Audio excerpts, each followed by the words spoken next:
I have a bunch of fractional problems that I'd like to present to you, but each of the problems have a little twist. I'm going to try to bring some life to the problems. I'm going to try to show you how math relates to a real life problem or real life situation. So let's take a look at some of the problems that we've discussed in the past during the ninth week of the show. Let's take a look. We have the problem 3/4 is equal to 4x. What we showed you last time was actually two ways of doing this problem. The first way, we cross multiplied.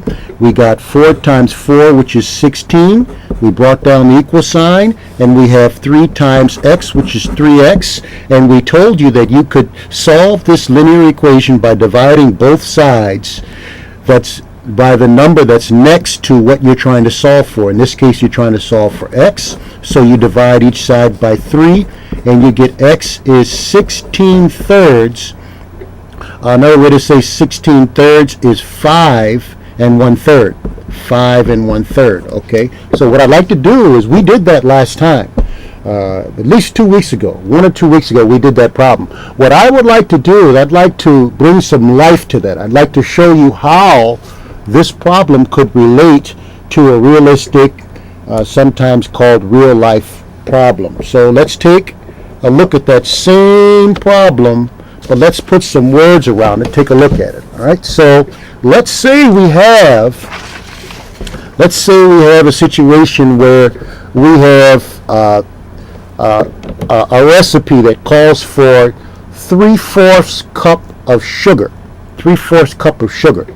And let's say this recipe makes muffins. All right. It yields 12 muffins. So 3/4 cup sugar, obviously, along with a lot of other ingredients like flour and baking soda, baking powder, eggs, so forth. But let's focus on just the sugar. And let's say it requires 3/4 cup sugar and it makes 12 muffins. And let's say the question asks you,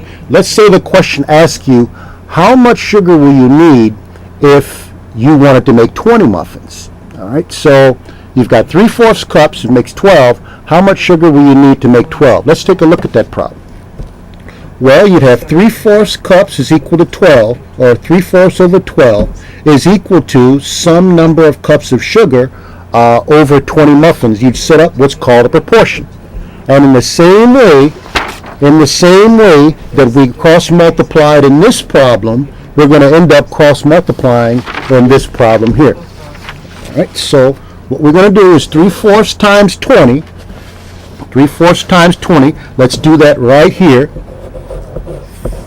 3/4 times 20 over 1.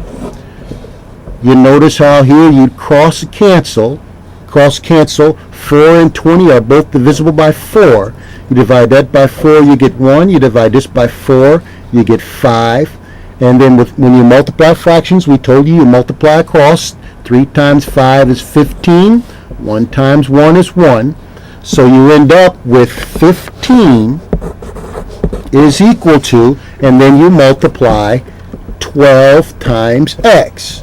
12 times x, which is 12x. And here we told you to solve for this linear equation, you have to divide by the number that's next to what you're trying to solve for. Here you're trying to solve for x, so you divide both sides by what's next to the x, which is 12. So you end up with 15 over 12. 15 over 12 is 1 3/12, which simplifies to 1 1/4.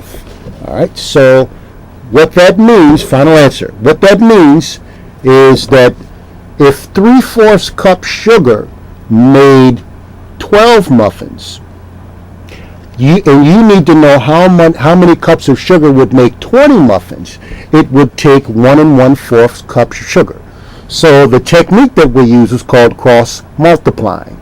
But the thing that I want to convey to you is that we used an understanding of cross-multiplying, an understanding of fractions to solve a realistic type of problem. I got another problem that is more of a problem that deals with a situation that might interest a graphic designer, or maybe maybe a publisher or something like that.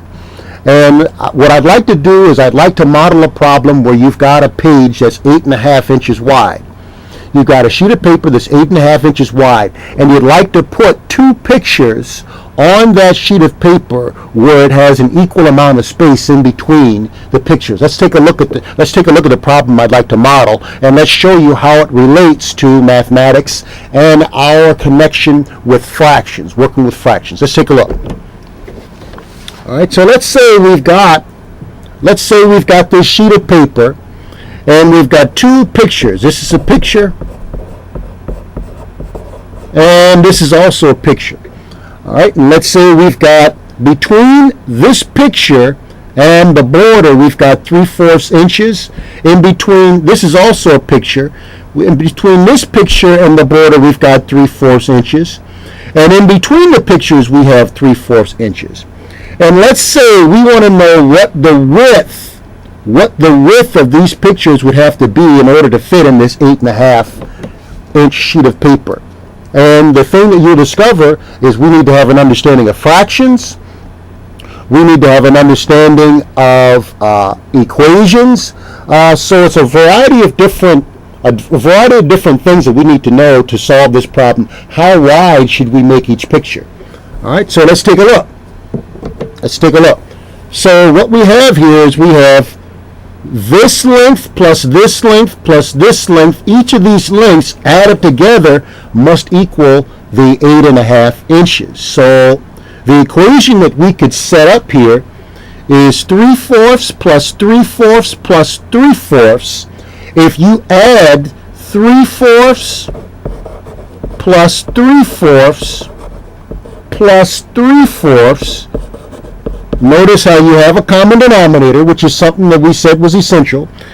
The common denominator stays the same, 4, but you end up with 3 plus 3 plus 3, which is 9.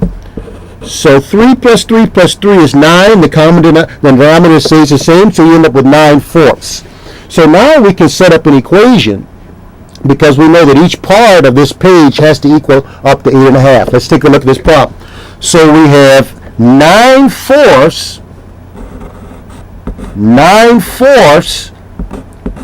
plus this x and this x, so that's plus 2x, must equal the entire 8.5 inches.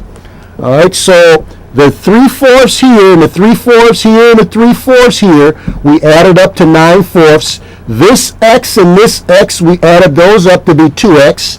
And all of these distances added together must equal overall width of the page, which is 8.5. All right, so now what we can do is we can label each part.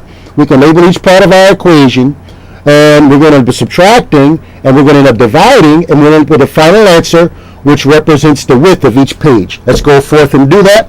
So this is a constant. That's a variable. That's a constant. You want to move this constant over here. So we're going to need to subtract 9/4,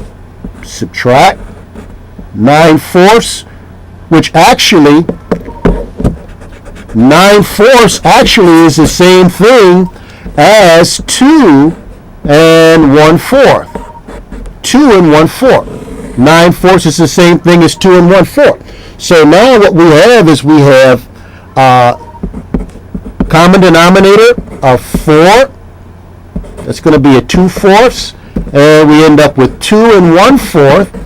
All right, and now what we have is we have 2 and 1/4 minus 2 and 8 and 2/4 minus 2 and 1/4. You end up with 6 and 1/4. So you end up with 2x is equal to 6 and 1/4. And now we told you need to divide by whatever number is next to what you're solving for. You're solving for the x, so you divide both sides by whatever number is next to the x. In this case, it's a 2. And now you've got to be able to divide fractions. You have to be able to divide fractions. So x is equal to 6 and 1/4 divided by 2. That's 6 1/4 divided by 2 over 1. There's no difference between 2 and 2 over 1. Well, now you have, the way we told you to divide fractions is you change this to multiplication and you multiply by the reciprocal. So this is 6 1/4. Another way of writing 6 1/4 is 25 over 4. 6 times 4 is 24 plus 1 is 25 times 1/2. All right, so you need to multiply now. You multiply straight across, you get 25 over 8. And this is the same thing as 3. 8 goes into 25 3 times. 3 1/8. All right, final answer, 3 1/8.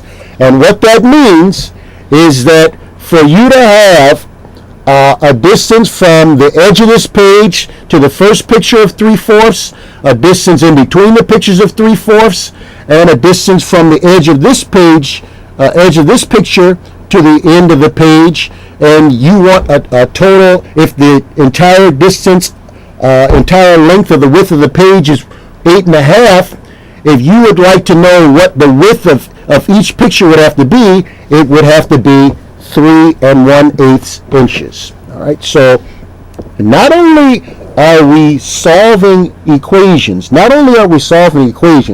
but what we're doing is we're trying to connect some type of real life situation to the equations that we are trying to solve.